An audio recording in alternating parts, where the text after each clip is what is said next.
बिहानी।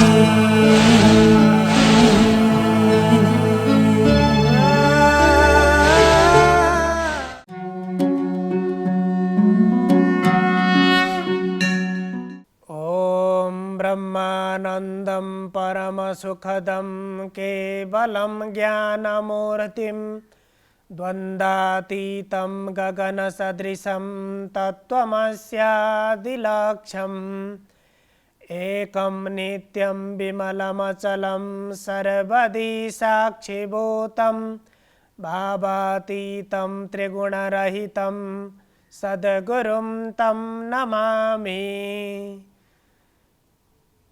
अज्ञानतिमिरान्धस्य ज्ञानाञ्जनशलाकया चक्षुरुन्मीलितं येन तस्मै श्रीगुरवे नमः। समादरणीय दर्शकवृन्द, इमेज च्यानलको शुभ बिहानी कार्यक्रम मार्फत हामी उपस्थित भइसकेका छौँ। हामीले निरन्तर रूपमा श्रीमद् भगवद गीताको विमर्श गर्दै आएका छौँ। वास्तवमा योगी बनेर ज्ञान योगीको वास्तविक स्वरूप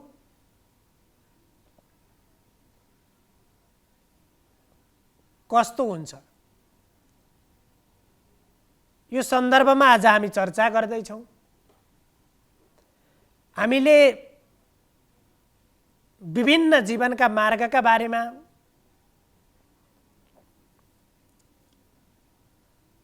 श्रवण गर्दा, विभिन्न शास्त्रहरूको अध्ययन गर्दा ज्ञान, कर्म, भक्तिका विभिन्न बाटाहरू छन्।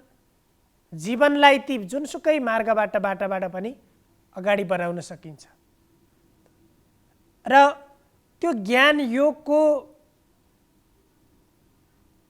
कर्म कसरी भइरहन्छ र त्यसको वास्तविकता किन हामीले ती मार्गलाई अंगीकार गर्नुपर्ने, एक किसिमले त्यो बुद्धिबाट हेर्ने हो भने मान्छेले कुनै पनि विषयलाई दुई किसिमको बुद्धिले ग्रहण गर्छ।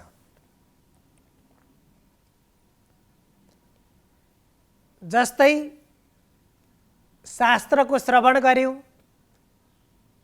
कतै प्रवचन श्रवण गरिसकेपछि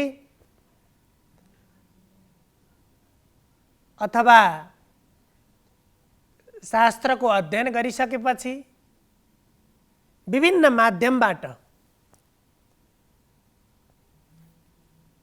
यी जीवनलाई ज्ञान, कर्म र भक्तिको मार्गबाट अगाडि बढाउनुपर्छ। श्रवण गर्यो, अब त्यति श्रवण गरेको विषयलाई अब कस्ता मान्छेले त्यसलाई कसरी लिन्छन् त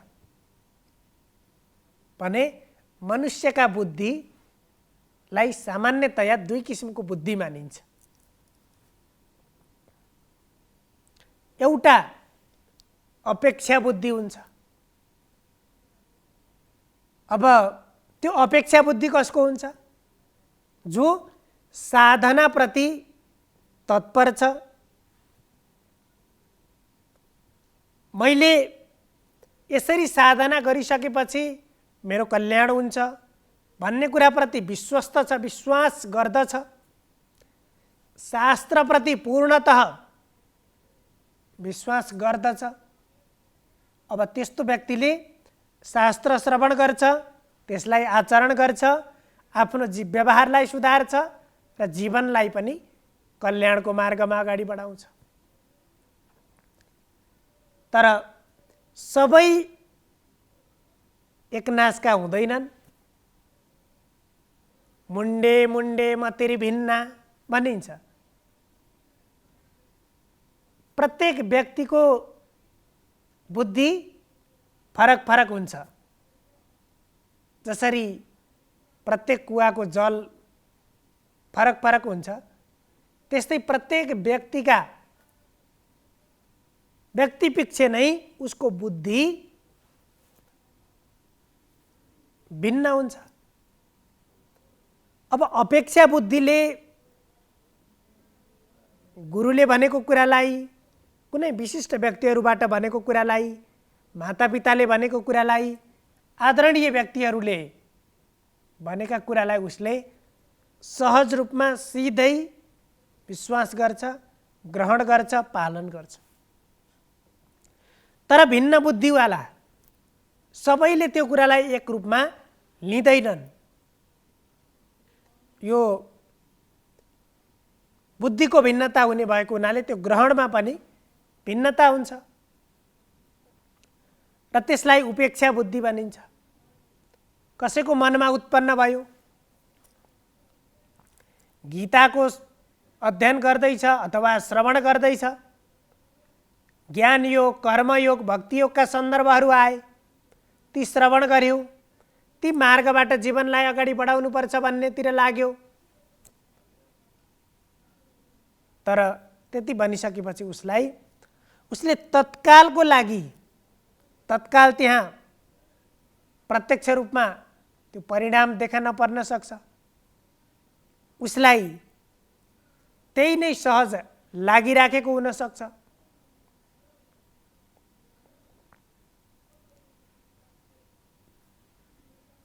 तर जति बेला उसलाई त्यो समस्या पर्छ त्यसपछि उसले के गर्छ? पश्चाताप गर्छ। जस्तो कि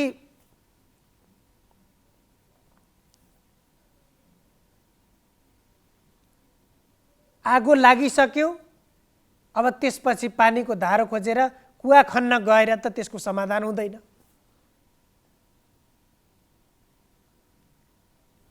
शरीर त दुर्लभ छ, जीवन त अत्यन्त दुर्लभ छ।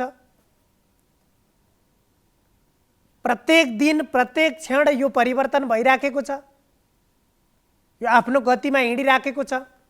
अब त्यो प्रत्येक क्षणमा, तत्क्षणमा गर्नुपर्ने कर्तव्य यदि त्यहाँ छुट भयो भने त्यो छुट भयो। अब त्यसलाई सम्झेर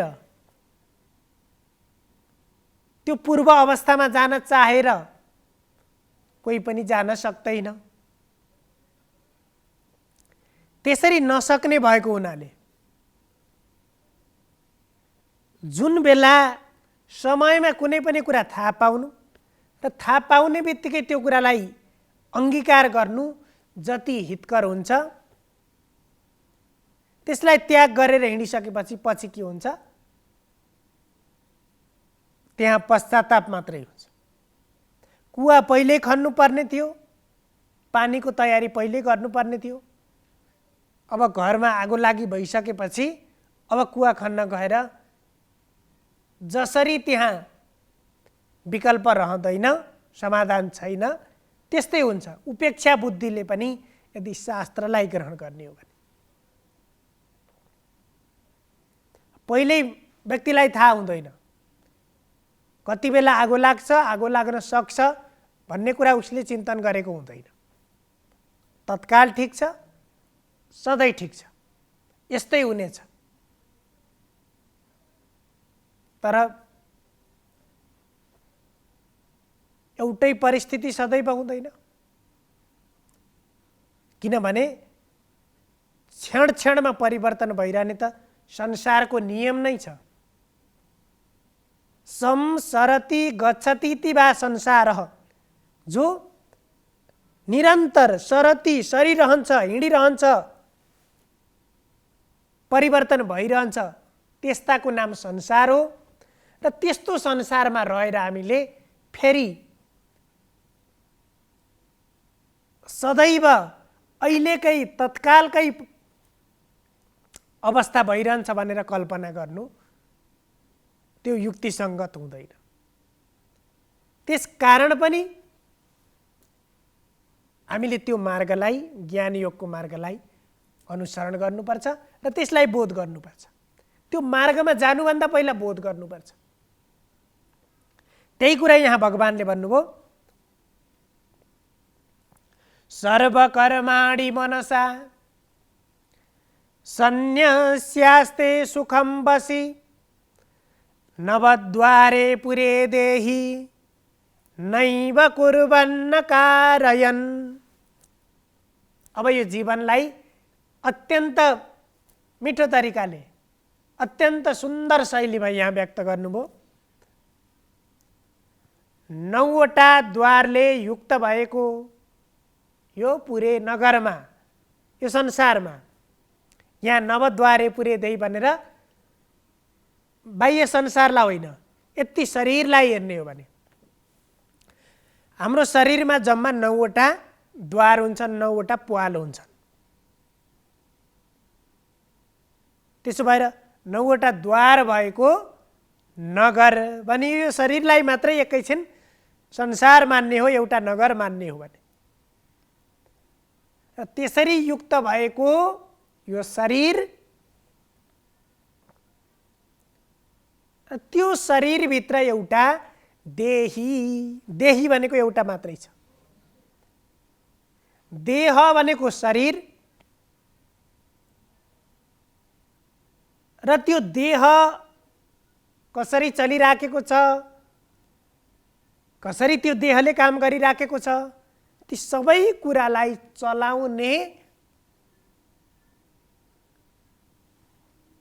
त्यो शक्ति छ, त्यो त्यसैलाई देही। फिर वास्तविक तत्व, वास्तविक चीज त्यही हो। एउटा विद्युतको तारमा, बिजुलीको तारमा हेर्दाखेरि आकृति उस्तै देखिन्छ। त्यसमा त्यो विद्युतीय जुन शक्ति हुन्छ त्यो शक्ति त्यहाँ जोइन गरेको छ, कनेक्ट गरेको छ भने अब यहाँ बत्ती बल्छ। अब एक ठाउँबाट त्यो विद्युतीय शक्ति विच्छेद हुने बित्तिकै, टुट्ने बित्तिकै न यो बत्ती बल्छ, न यो पंखा घुम्न सक्छ, अथवा त्यसको माध्यमबाट हामीले गरेका कुनै पनि काम पूर्णतया निष्क्रिय बन्छन्। त्यस्तै त्यो देहीले काम नगर्दाखेरि यो नवद्वार युक्त यो नगर पनि कस्तो हुन्छ, पुरै निष्क्रिय हुन्छ, काम नलाग्ने बनिदिन्छ। जब विद्युत नहुँदाखेरि घरका प्रत्येक कोठामा भएका ती बत्ती पनि निरर्थक हुन्छन्, तिनको कुनै अर्थै हुँदैन, तिनको कुनै मूल्यै हुँदैन, मूल्यहीन बन्छ। तर त्यो विद्युतको शक्ति त्यहाँ जोडिने बित्तिकै तिनै चीज मूल्यवान बन्छन्। अब यो शरीरलाई पनि तदनुरूप बुझ्नुपर्छ। त्यसो भएर सर्वकर्माणि मन, सम्पूर्ण कर्महरूमा मनद्वारा, सर्वकर्माणि मनसा सन्न्यस्यास्ते। अब मनद्वारा सम्पूर्ण कर्महरूमा स्थापित गरेर, त्याग गरेर। अब यहाँ हामी ज्ञान योगको चर्चा गर्दैछौँ।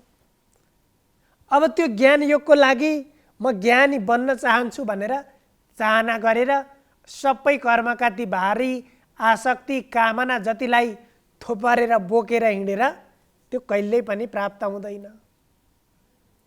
भित्र केही हटाउनु पर्ने छ भने ती भित्रका भएका ती फल्गु जतिलाई, ती अनावश्यक चिजहरूलाई पहिला स्वच्छ पार्नुपर्छ, सफा पार्नुपर्छ। कुनै भाँडोमा सफा पानी हामीले सङ्ग्रह गर्न चाहन्छौँ भने पहिला त्यसलाई राम्रोसित भित्र माझ्नुपर्छ, सफा गर्नुपर्छ। त्यहाँ भएका विकार जति सबैलाई हटाउनुपर्छ। त्यसपछि स्थापित गरेको पानी, त्यो जल बल्ल त्यो स्वच्छ हुन्छ, त्यो उपयोगी हुन सक्छ। त्यस्तै यहाँ पनि हाम्रो मनमा उब्जेका विचारलाई अथवा हामीले गरेका कर्मबाट उत्पन्न ती भावनालाई, आसक्तिलाई, ती कामनालाई ज्ञान योगी कसरी बन्छ? योगी बन्न त्यस कारण मैले सजिलो छैन भने ती सम्पूर्ण कर्मका परिणामलाई पूर्णतया त्याग गर्नुपर्छ। त्यसो भएर सम्पूर्ण कर्ममा मनलाई ती कर्मबाट त्याग गरेर अथवा मनलाई पूर्ण रूपमा वशीभूत गरेर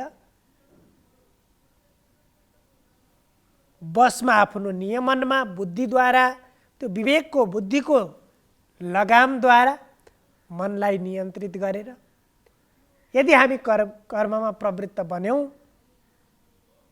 र जे कर्म मबाट भइराखेका छन् यी कर्म न मैले गरेको छु, यो देहले न मैले गराएको छु, वास्तवमा यसलाई बुझ्ने हो भने यहाँ यो संसारमा हाम्रो अधीनमा केही पनि छैन। तर पनि हामीले दुःख किन पाउँछौँ भने प्रत्येक चिजलाई हामीले आफ्नो अधीनमा राख्न चाहन्छौँ। प्रत्येक चिजलाई हामीले नभएको बन्धन बनाएर बाँध्न चाहन्छौँ। हामीले गरेका प्रत्येक कर्मबाट अनि जति कर्म गर्दै गयो ती कर्मबाट बन्धन त्यति थपिँदै जान्छ। अब यो सांख्य योगले त्यसो भएर ती कर्मलाई पनि, तिमीले गरेका कर्मलाई पनि त्याग गर। कर्मको त्याग भनेको कर्मलाई कर्म गरिसकेपछि त्यसका प्राप्ति अप्राप्ति कामना फल ती सम्पूर्ण कुरालाई त्याग भएर तिमीले तिम्रो जीवनलाई हल्का बनाएर, भारी बोकेर होइन, त्यो बन्धनको भारी बोकेर होइन, हल्का बनाएर ती बन्धनबाट मुक्त बनेर अगाडि बढ्न सकियो भने जीवन अत्यन्त सहज बन्छ र जीवनको सार्थकता पनि सिद्ध हुन्छ। सर्वे भवन्तु सुखिनः, सर्वे सन्तु निरामया, सर्वे भद्राणि पश्यन्तु, मा कश्चित् दुःखभाग् भवेत्। हजुरहरूको दिन मङ्गलमय बनोस्। धन्यवाद।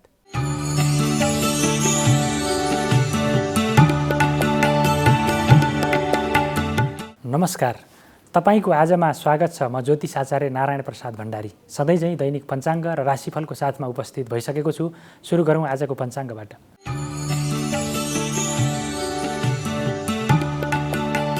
आज मिति 2079 साल जेठ 22 गते आइतबार, ईस्वी सम्वत 2022 जुन 5 तारिक, नेपाल सम्वत 1142, नल नामक संवत्सर, सूर्य उत्तरायण, ग्रीष्म ऋतु, जेठ शुक्लपक्ष षष्ठी तिथि, अश्लेषा नक्षत्र, व्याघात योग, कौलभ करण, आनन्दादि योगमा वज्रयोग रहेको छ। आज चन्द्रमा कर्कट राशिमा भ्रमण गर्नेछन्।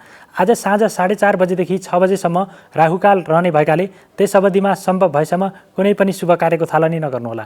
आज कुमार षष्ठी, भक्तपुरमा चण्डी भगवती यात्रा र विश्व वातावरण दिवस पनि परेको छ। त्यस्तै रुद्री पूजा, हवन र विवाहका लागि पनि आजको दिनमा शुभ मुहुर्त छ। काठमाडौँमा सूर्योदय बिहान 5:10 भयो भने सूर्यास्त साँझ 6:55 हुनेछ। अब लागौँ 12वटा राशिहरूमा ग्रहहरूको प्रभाव आजको दिनमा के कस्तो रहनेछ भन्नेतर्फ। मेष राशि हुनेहरूका लागि आजको दिन अनुकूल रहेको देखिन्छ। आजको दिनमा खर्चमा बढोत्तरी भए पनि त्यसैले दीर्घकालीन रूपमा तपाईँलाई मुनाफा आर्जन गराउने देखिन्छ। त्यसै गरी लामो समयदेखि विवादमा रहेका विषयहरू, मुद्दा मामिलाहरूबाट आजको दिनमा छुटकारा पाउने अवस्था रहनेछ भने पारिवारिक जीवन पनि अत्यन्तै सुमधुर भएर अगाडि बढ्नेछ। व्यापार व्यवसायमा उल्लेख्य रूपमा सफलता प्राप्त गर्न सकिने योग रहेको देखिन्छ भने धर्म कर्ममा अथवा सकारात्मक कर्महरूतर्फ मन उद्वेलित हुनेछ। त्यसै गरी आजको दिनमा बोलीको पनि सकारात्मक प्रभाव रहने योग रहेको छ। वृष राशि हुनेहरूका लागि आजको दिनमा गरेको कामबाट सम्मान र आत्मसन्तुष्टि मिल्नेछ। त्यसै गरी कसैबाट उपहार प्राप्त हुनेछ, चिट्ठामा आफ्नो विजय हुनेछ। त्यसै गरी आजको दिनमा कार्यक्षेत्रमा पनि सकारात्मक अथवा सहयोगात्मक भावना अथवा सहयोगात्मक वातावरण सिर्जना हुनेछ। त्यसै गरी आजको दिनमा आफूले गरेका निर्णयहरूबाट दीर्घकालीन रूपमा पनि प्रभावमा पर्न अथवा सकारात्मक प्रभाव पार्न सकिने अवस्था रहेको देखिन्छ भने आफ्नो क्षमताको सबैले कदर गर्नेछन्, कामको मूल्याङ्कन गर्नेछन्। मिथुन राशि हुनेहरूका लागि आजको दिनमा आँटे ताकेका काममा पुरा हुन नसक्ने अवस्था सिर्जना हुनसक्छ। त्यसै गरी सम्पत्तिमा, धन सम्पत्तिमा धनमाल चोरी हुन सक्ने अवस्था पनि रहेको देखिन्छ भने सवारी साधनमा क्षति हुन सक्ने अवस्था पनि रहेको देखिन्छ। त्यसै गरी धर्मकर्ममा भन्दा गलत कर्ममा मन जानेछ, त्यस्ता कर्महरूतर्फ मनलाई रोक्नुहोला। त्यसै गरी शत्रुहरूले पनि तपाईँका खुट्टाहरू तान्न हरदम प्रयास गर्नेछन् र उनीहरू केही हदसम्म सफल पनि हुनेछन् र रोगव्याधिले पनि तपाईँलाई आक्रमण गर्नेछ। अध्ययन अध्यापनको क्षेत्र, बौद्धिक क्षेत्र, खोजमूलक क्षेत्रमा पनि केही गतिरोध आउन सक्ने सम्भावना रहेको छ। बोल्दाखेरि पनि संयमित हुनुहोला। कर्कट राशि हुनेहरूका लागि आजको दिनमा मनमा नकारात्मक विचारहरू प्रवेश गर्नेछन्। त्यसै गरी आजको दिनमा यात्रा कष्टकर रूपमा अगाडि बढ्नेछ। दाजुभाइसँग वाद विवाद उत्पन्न हुनेछ। प्रेम जीवनमा नकारात्मक प्रभाव पर्नेछ। अर्काको कुरा सुन्दाखेरि प्रेम जीवनमा विश्वासको सङ्कट सिर्जना हुनेछ। त्यसै गरी आय आर्जनका क्षेत्रहरूमा पनि गतिरोध हुने अवस्था रहेको देखिन्छ भने हातैमा लागेको अवसर पनि आफ्नो लापरवाहीको कारणले गर्दाखेरि गुम्ने खतरा रहेको देखिन्छ। पुरा हुनै लागेका काममा पनि कुनै न कुनै खालका अवरोधहरू आएर तपाईँका काममा बाधा बिघ्न पर्ने अवस्था छ। सिंह राशि हुनेहरूका लागि आजको दिन अनुकूल रहेको देखिन्छ। आर्थिक लेनदेनमा कुनै काम गर्दै हुनुहुन्छ भने पक्कै पनि त्यो आजको लागि अनुकूल दिन रहेको देखिन्छ। त्यसै गरी बोलीको सकारात्मक प्रभाव पर्नेछ। व्यक्तिहरूसँगको बिग्रिएको सम्बन्धहरू पनि सुमधुर भएर जानेछ। नयाँ व्यक्तिसँगको सम्बन्ध विस्तार हुनेछ। त्यसै गरी अपरिचित व्यक्तिसँगको भेटघाटले दिनलाई अत्यन्तै मनोरञ्जनपूर्ण बनाउने अवस्था रहेको देखिन्छ भने साथी सहकर्मी अथवा शुभचिन्तकले पनि अत्यन्तै तपाईँलाई दुःख परेको बेलामा सहयोग गर्नेछन्। शुभ खालका समाचारहरू सुन्न पाइनेछ र मन अत्यन्तै प्रफुल्लित हर्षित बन्नेछ। कन्या राशि हुनेहरूका लागि आजको दिन अनुकूल रहेको देखिन्छ। आजको दिनमा कुनै आँटे ताकेका कामहरू पनि सजिलैसँग सम्पादन हुनेछन्। मनमा सकारात्मक विचारहरूको प्रश्रय रहनेछ। त्यसै गरी साझेदारीमूलक कार्यहरूबाट पनि सफलता प्राप्त गर्न सकिने। व्यापार व्यवसायमा संलग्न हुनेहरूले पनि सहजतापूर्वक आफ्नो व्यापार व्यवसायलाई अगाडि बढाउन सक्नेछन् भने जागिरमा पदोन्नति हुने अथवा नयाँ रोजगारीको अवसर प्राप्त हुने अवस्था पनि रहेको छ। लामो समयदेखि रोकिएको काम पुरा हुनेछ भने प्रतीक्षा गरिरहेको नतिजाले पनि उत्साहित बनाउनेछ। तुला राशि हुनेहरूका लागि आजको दिनमा शरीरमा स्वस्थता प्राप्त हुनेछ। शत्रुहरूमाथि विजय प्राप्त गर्न सकिने योग रहेको देखिन्छ भने विलासिताका वस्तुहरू उपभोग गर्ने अवसर मिल्नेछ। त्यसै गरी मान सम्मान प्राप्त हुनेछ। कामहरूको उचित मूल्याङ्कन हुनेछ। तपाईँका कामको सबैले प्रशंसा गर्नेछन्। तपाईँको बौद्धिक क्षमता देखेर सबैले तारिफ गर्नेछन्। सन्तान पक्षबाट पनि सहयोग अथवा सन्तुष्टि प्राप्त हुने योग रहेको छ। वृश्चिक राशि हुनेहरूका लागि आजको दिनमा केही समस्याहरू सिर्जना हुन सक्छन्। आम्दानीमा रोकावट आउने अवस्था रहेको छ भने व्यापार व्यवसायमा पनि केही नोक्सानीको अवस्था बेहोर्नुपर्ने हुनसक्छ। ठुला आर्थिक योजनाहरू अथवा कार्यहरूमा आजको दिनमा सकेसम्म सहभागी नहुनुहोला। बोल्दाखेरि अत्यन्तै संयमित हुनुहोला। त्यसै गरी तपाईँलाई कसैले तपाईँका कामलाई लिएर कसैले टिप्पणी गर्न सक्छ, आलोचना गर्न सक्छ। धैर्य भएर मात्रै अगाडि बढ्नुहोला। धनु राशि हुनेहरूका लागि आजको दिनमा कार्यक्षेत्रमा अत्यन्तै सकारात्मक र सहयोगात्मक वातावरण सिर्जना हुनेछ। आफूलाई दिएका जिम्मेवारीहरू सजिलैसँग पुरा गर्न सकिनेछ। नयाँ रोजगारीको सम्भावना रहेको छ भने नोकरी गर्नेहरूले पदोन्नति प्राप्त गर्न सक्ने अवसर पनि रहेको देखिन्छ। त्यसै गरी सुखमा वृद्धि हुनेछ। विलासिताका वस्तुहरूमा मन जानेछ। अध्ययन अध्यापनको क्षेत्रमा मेहनत गरे अनुसारको सफलता प्राप्त गर्न सकिने योग रहेको छ भने प्रतिस्पर्धीलाई पछि पार्दै आफू अगाडि बढ्न सकिने योग रहेको छ। मकर राशि हुनेहरूका लागि आजको दिन अनुकूल रहेको देखिन्छ। दाजुभाइको सहयोग अथवा सल्लाहमा गरिएका कामहरूबाट उचित रूपमा प्रतिफल प्राप्त गर्न सकिने अवस्था रहेको देखिन्छ भने व्यापार व्यवसायमा पनि उन्नति प्रगति हुन सक्ने योग रहेको देखिन्छ। त्यसै गरी नयाँ खालका योजना, नयाँ खालका निर्णयहरू को कारणले गर्दाखेरि दीर्घकालीन रूपमा पनि त्यसले फाइदा दिलाउने अवस्था रहन्छ भने तपाईँका आफन्तजन इष्टमित्र र शुभचिन्तकहरूले तपाईँलाई आवश्यक पर्दाखेरि सहयोग गर्दाखेरि तपाईँको सङ्कट मोचन हुने अवस्था देखिन्छ। कुम्भ राशि। कुम्भ राशि हुनेहरूका लागि आजको दिनमा शुभ समाचारहरूले मन प्रफुल्लित हुनेछ। कार्यक्षेत्रमा सहज रूपमा आफ्नो काम सम्पन्न गर्न सकिने अवस्था रहेको देखिन्छ भने पति पत्नीसँगको सहकार्यले नयाँ खालका योजनाहरू निर्माण हुनेछन्। त्यसै गरी आँटे ताकेका काम पनि पुरा हुनेछन्। मुद्दा मामिला विवादहरूबाट पनि मुक्ति पाइनेछ। त्यसै गरी आय आर्जनको क्षेत्र पनि गतिशील रहनेछ। बोलीको सकारात्मक प्रभाव बढ्नेछ। बोलीमा मिठासमा वृद्धि हुनेछ। मीन राशि। मीन राशि हुनेहरूका लागि आजको दिनमा साझेदारीमूलक कार्यहरूबाट उच्च रूपमा सफलता प्राप्त गर्न सकिने योग रहेको छ। मनमा सकारात्मक विचारहरूको वृद्धि हुनेछ। त्यसै गरी आजको दिनमा आत्मविश्वासमा पनि वृद्धि हुनेछ। जोखिम मोलेर गरिएको कामबाट सफलता प्राप्त गर्न सकिने योग रहेको देखिन्छ भने बौद्धिक कार्यहरूबाट सफलता प्राप्त गर्न सकिने तपाईँको बौद्धिक क्षमताको अरूले प्रशंसा गर्नेछन्। त्यसै गरी आफ्ना कार्यहरूको उचित मूल्याङ्कन हुनेछ। मान सम्मान र पुरस्कार प्राप्त गर्न सक्ने योग पनि रहेको देखिन्छ। यो त थियो तपाईँको आज अन्तर्गत रहेर हामीले 12वटा राशिहरूमा ग्रहहरूको प्रभाव के कस्तो रहनेछ भन्नेतर्फ सामान्य रूपमा त्यसको जानकारी प्रस्तुत गऱ्यौँ र तपाईँले आफ्ना कर्महरूलाई सदैव सकारात्मक दिशातर्फ अभिमुख बनाउनु भयो, सकारात्मक कर्महरूतर्फ प्रवृत्त हुनुभयो भने पक्कै पनि तपाईँका नकारात्मक कर्महरूमा नकारात्मक फलहरूमा ग्रहहरूको नकारात्मक तत्त्वमा न्यूनीकरण हुनेछ। सकारात्मक फलमा अझ बढोत्तरी हुनेछ र यति भन्दै तपाईँहरूको सबैको दिन मङ्गलमय रहोस्। म पनि बिदा हुन्छु। नमस्कार।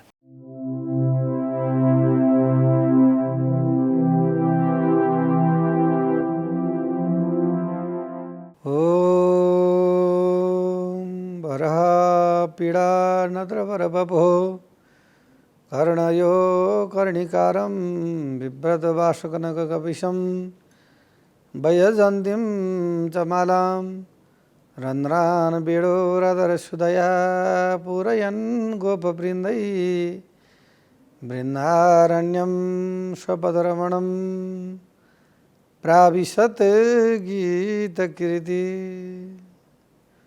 नमस्कार, यहाँलाई स्वागत छ वास्तु विधामा।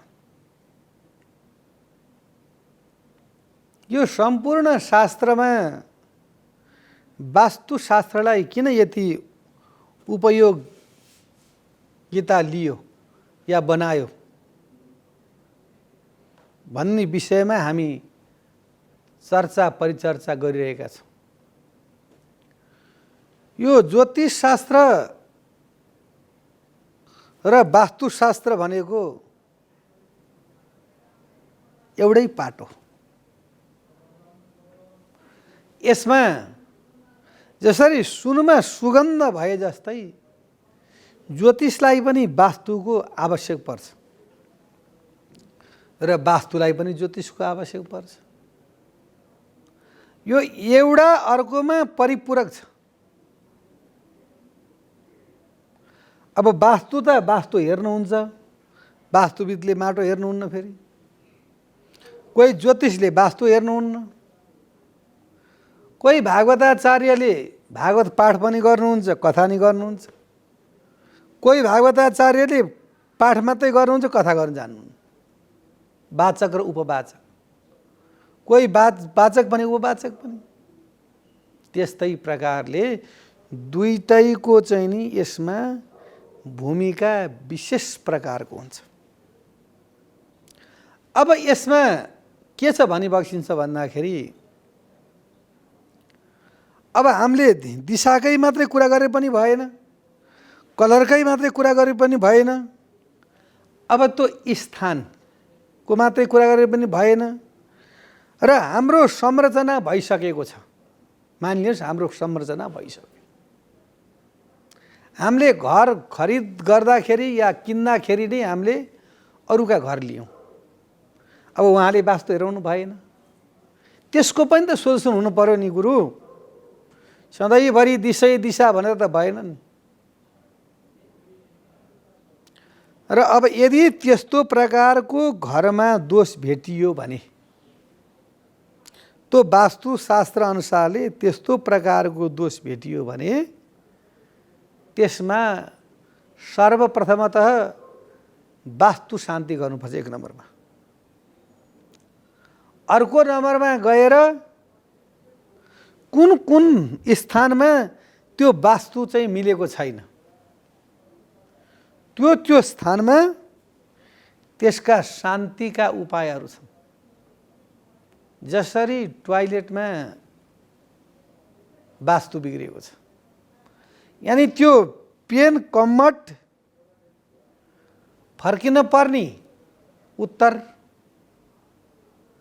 पृष्ठभाग दक्षिण हुनुपर्ने, यो फेस उत्तर हुनुपर्ने, कम्मड फर्क्यो पूर्वतर्फ, त्यसमा भारी वास्तुदोष भयो। अब त्यो वास्तुदोषलाई हटाउनको लागि, त्यो भारी वास्तुदोष हटाउनको लागि भने अब के गर्नु पर्यो भन्दाखेरि त्यो टोयलेटमा पिलामेन राख्नु पर्यो। पिलामेन, त्यो पिलामेनले नेगेटिभ भाइब्रेसनलाई त्यसले चाहिँ नि क्याच गर्छ र पोजिटिभ भाइब्रेसन त्यसले चाहिँ नि फ्याँकिदिन्छ। र त्यो टोयलेटमा गएर 1 केजी ढिका नुन, त्यसलाई मन्त्र तन्त्र यन्त्रद्वारा जगाएर त्यहाँ चाहिँ ढलान काँटीले टक्क त्यहाँ ठोकेर त्यसमा चाहिँ नि झुन्ड्याइदिनु पर्यो। त्यसरी झुन्ड्याइसकेपछि त्यो वास्तुदोष त्यो टोयलेटको कट्छ। सर्वप्रथम त व्यक्तिलाई चिन्नलाई सबभन्दा पहिला टोयलेट जान्छ। ठुल्ठुला घरहरूमा पुरै गुरुहरू त राजा रन्क सबैका घरमा जान्छन्। मसान घाटमादेखि लिएर देव मन्दिरमादेखि लिएर राज दरबारदेखि लिएर राष्ट्रपतिका भवनदेखि लिएर सबैमा ब्राह्मणको चाहिँ उपस्थिति हुन्छ। चाहे धर्म मान्नुहोस् चाहे नमान्नुहोस्, चाहे निरपेक्ष भन्नुहोस् अब सापेक्ष भन्नुहोस्, जितेर गएका दिन ब्राह्मणले अभिषेक गर्नुपर्छ। म ब्राह्मण भएर ब्राह्मणको फेरि वर्णन गरेको होइन, किन त्यो सत्य चिज हो नि त। धर्म कर्म वास्तु शास्त्र सत्य चिज हो नि त। त्यस कारणले त्यो ब्राह्मण त्यो स्थानमा गएर त्यसको चाहिँ नि अवलोकन गर्दछ, या त्यो ज्ञान भएको अन्य जातको होस्, जो व्यक्तिले त्यो चाहिँ नि कर्ममा प्रयुक्त छ त्यसको अधिकार छ। कुन शास्त्रमा लेखेको छ, कुन संविधानमा लेखेको छ कि यो जातले चाहिँ यो काम गर्नु हुँदैन भनेर। ब्राह्मणले मदिरा बेचिरहेका छन्, ब्राह्मण कपडा सिलाइरहेका छन्, ब्राह्मणले मांस बिक्री गरिरहेका छन्, शूद्रले होटल राखिरहेको छ, शूद्रले पूजा पसल राखिरहेको छ। कसले मना गर्न सक्छ? यो त सहर हो, यो समुद्र हो, सबै मिल्छ। यसमा नाइनास्ती गर्नु हुँदैन, यसको दोष भावना राख्नु हुँदैन, समभाव राख्नुपर्छ। भगवानले त भन्नुभएको छ अझ भागवतमा कतिसम्म कस्तो प्रकारले वर्णन गर्नुभएको छ भनेदेखि किरात उडान्द्र पुलिन्द पुलकसा हावीर कंकाय वना खसादय यनेच पापा यदुपाश्रयाश्रया शुद्ध्यन्ति तस्मै प्रणविष्णवे नमो नमो। किरात उडान पुलिन पुलकस आविर यवन खस भनेको ब्राह्मण क्षेत्री वैश्य शूद्र कामी दमै भोटे राई लिम्बू शेर्पा च्यापाङ यी अनेक प्रकारका जातहरू छन्। यी बनाइएका हुन् क्या, कर्मद्वारा बनाइएका जात हो। यो सम्पूर्ण मैले सृष्टि गरे हुँ, अरूले सृष्टि गरे होइन। र म चाहिँ नि जसले मेरो भजन गर्छ यजन गर्छ, जसले धर्म कर्म गर्छ त्यसलाई चाहिँ नि म त्यसलाई चाहिँ लिन्छु। म त्यसको शरणमा, तिम्रो शरणमा पर्न आउँछ भनेदेखि त्यसलाई म अवश्यमै के त भन्दाखेरि आफ्नो चाहिँ नि अभय दान दिन्छु भन्नुहुन्छ भगवान। त्यस्तो प्रकारको प्रभु परमात्मा भगवानले समदृष्टि भाव गर्नुभएको छ। र अब हामी जाउँ, हाम्रो प्रसङ्ग छ कता भन्दाखेरि वास्तुशास्त्रको। वास्तुशास्त्रमा यदि बनिसकेका संरचनाहरू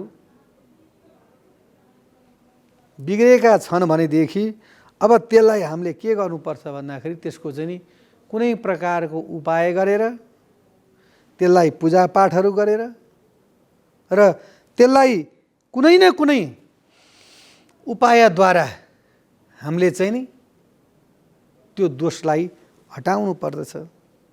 र ओम लेखेर हुन्छ कि, स्वस्तिक लेखेर हुन्छ कि, मयूरको प्वाँख राखेर हुन्छ कि, बाँसुरी राखेर हुन्छ कि, पिलामेन राखेर हुन्छ कि, तामाको तार राखेर हुन्छ कि, यदि त्यसो गरेर वास्तुदोष यदि हामीले कटाउन सक्छौँ भनेदेखि हामीलाई चाहिँ नि सुख, शान्ति, समृद्धि, ऐश्वर्य सम्पूर्ण प्राप्त हुन्छ। यदि हामीले यसो गर्न सकेनौँ भनेदेखि हामीलाई रोग, व्याध, भय, दुःख, कष्ट सदैव परिरहन्छ। हामीले आय आर्जन त गरेका छौँ, तर हामीले गरेको आय आर्जन अनुसारले